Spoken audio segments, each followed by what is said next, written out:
With a former women's champion passing away and another release from WWE, this is Wrestling Hub. My name is John and you're watching the Wrestling Report for February 9th. Before we get into the rest of the video, make sure you subscribe to Wrestling Hub and turn on all notifications to stay up to date with everything in the world of pro wrestling. Also, don't forget to follow us on Instagram at Wrestling Hub Official and also follow us on Twitter at Wrestling_Hub.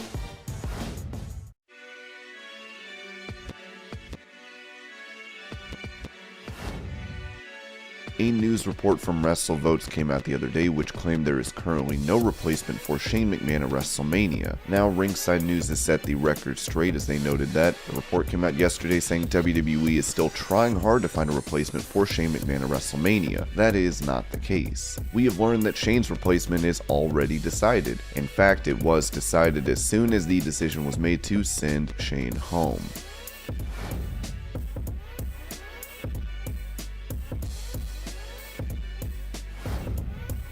Staying on the topic of Shane McMahon being let go by WWE, Ric Flair would take to his podcast to give his take on the situation as he said, "I like Shane McMahon as a person. He has always been great to me my whole life. Of course, I do not have enough good things to say about Vince. It's a very uncomfortable topic and situation for me to discuss, because I just do not know enough about it. No, but I really do not see Shane being put through this brief period of humiliation for it to be something that's not real either. If your family is as closely knit as they are, why would you let that be the top subject in WWE news for 2 weeks? I hope it's a work."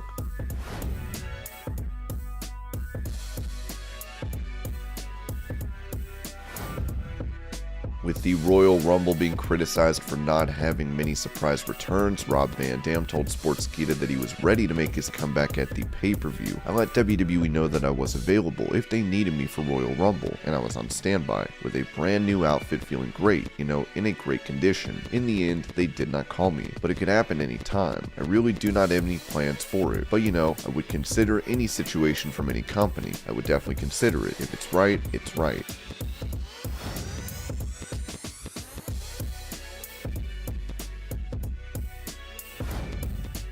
AEW has announced a debut for Dynamite tonight as many are wondering who it will be. Talk about this on Twitch, Matt Hardy mentioned his brother making his way to the promotion. "I don't think he's the guy coming in this Wednesday in AEW against Isaiah Cassidy. Although, who knows? Tony Khan, Papa Khan has a lot of money. Maybe he bought him out of his contract and he is coming in early. Who knows?" The final of the 90 days was supposed to be on March 9th. March 10th, he's a free agent.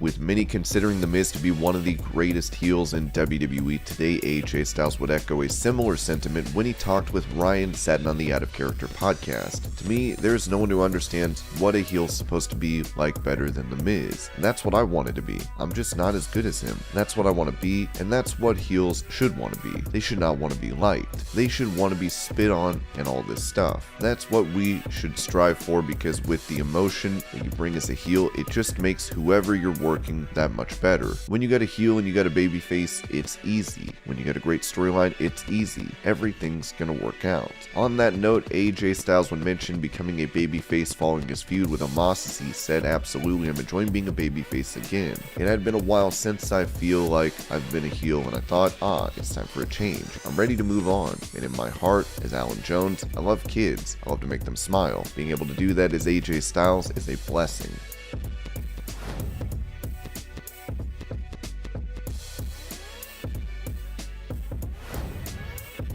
In 2007, John Cena faced many contenders during his reign as WWE Champion, one of them being the current champ, Bobby Lashley. This match took place at the Great American Bash, where Cena would come out on top. Talking to Bleacher Report, Lashley admitted he wants a rematch against Cena. Cena's always one of those guys where come WrestleMania time, he's out in his gym doing those 800-pound squats getting ready for it. I know he is. I know he's doing a lot of stuff with the movies and everything like that, but I know he's training and looking over the roster and saying, who can I go over there and do something with? I hope my name is on his list, because of course I'd like to face him also. On the same token, I never want to take away from the current roster, the people who are out there banging every week and doing the live events.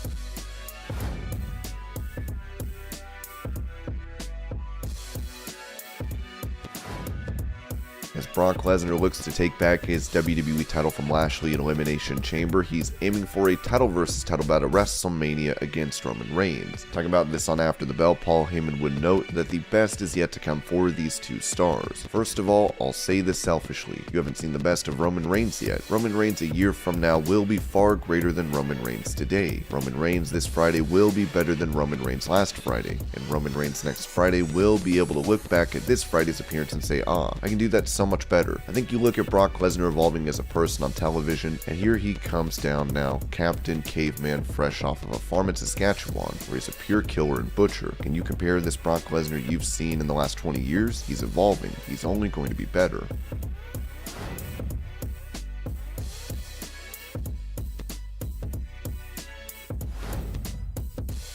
On his podcast, Jake Roberts recalled his time working for Vince McMahon, where he mentioned that the WWE chairman would not only try to humiliate people, but would attempt to break their spirits. One thing Vince McMahon did that just made me want to throw up is when you got ready to leave, or if you really wanted that job, he wanted to humiliate you. He wanted to break your spirit, and that's just wrong, man. Look at Terry Taylor. That's my only complaint about Vince. Yeah, he screwed me over some money. Yeah, he could have done this. Yeah, he could have done that. That's okay. But when you try to break a man's spirit and try to humiliate him, why? Jake Roberts will be in Lance Archer's corner when the Murder Hawk takes on Adam Page for the AEW title in a Texas death match on Dynamite.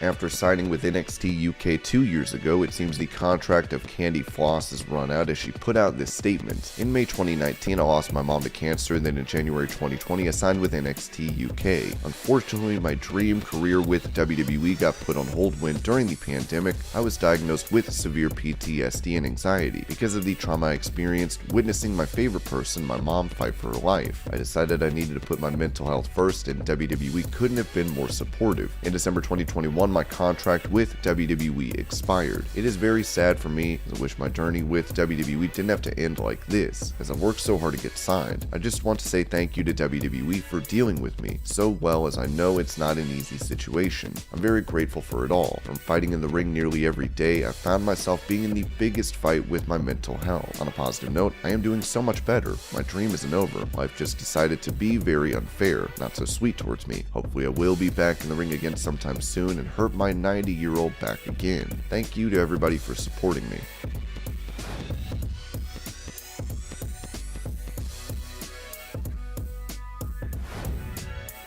While Ronda Rousey is set to take on Charlotte Flair for the SmackDown Women's title at WrestleMania, reports have come out that Rousey will likely face Becky Lynch at Mania next year. In the meantime, Becky has gone back to mocking the former UFC champion, as Ric Flair recently took to his podcast to take a shot at Lynch for mocking Rousey. Once again, she is not Ronnie, she is Ronda Rousey, and anybody who is stupid enough to call her Ronnie and make a joke of her presence, what she brings to the company, is out of their mind, aka Big Time Bex. Hey Ronnie, welcome back. That's exciting, that's really exciting. How about thank you Ronda for showing up, because I'm not the man anymore. I'm generic. Who am I? Big Time Bex? The last kicker? I have no idea.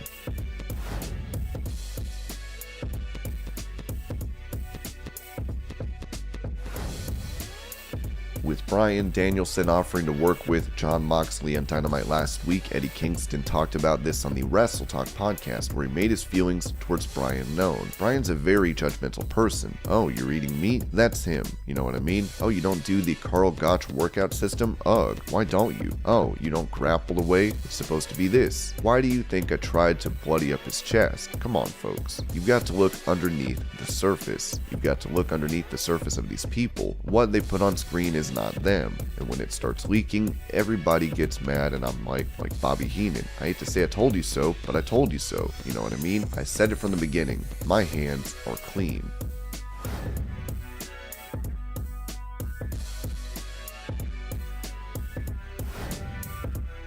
Speaking of Bryan Danielson, AEW President Tony Khan told Sports Illustrated that the American Dragon has been working with the undefeated TBS champion Jade Cargill behind the scenes. Off-screen, Bryan is such a valuable resource. I recently asked him and Jade Cargill, who is already starting an amazing run as our TBS champion, to work together. I think Bryan is the world's greatest pro wrestler, and he has such valuable insight. Jade is incredibly driven, and Bryan's been a great mentor to her so far.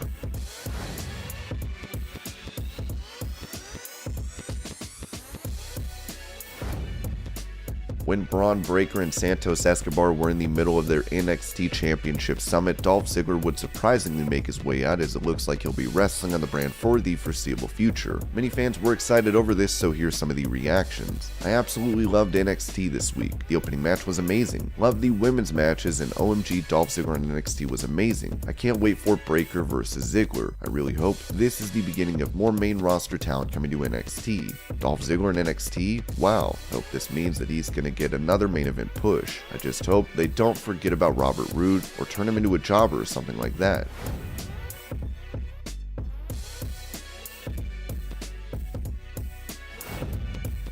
Wrestling star Bonnie Marie would share news on Facebook that former AWA Women's Champion Candi Divine passed away this morning at the age of 63. Divine debuted in Tennessee in the early 80s and would go on to become a 4-time AWA champ, as we wish her family all the best during this time. And this was your Pro Wrestling News Update. I hope you're all having a great day. Thank you so much for watching, and I'll see you later.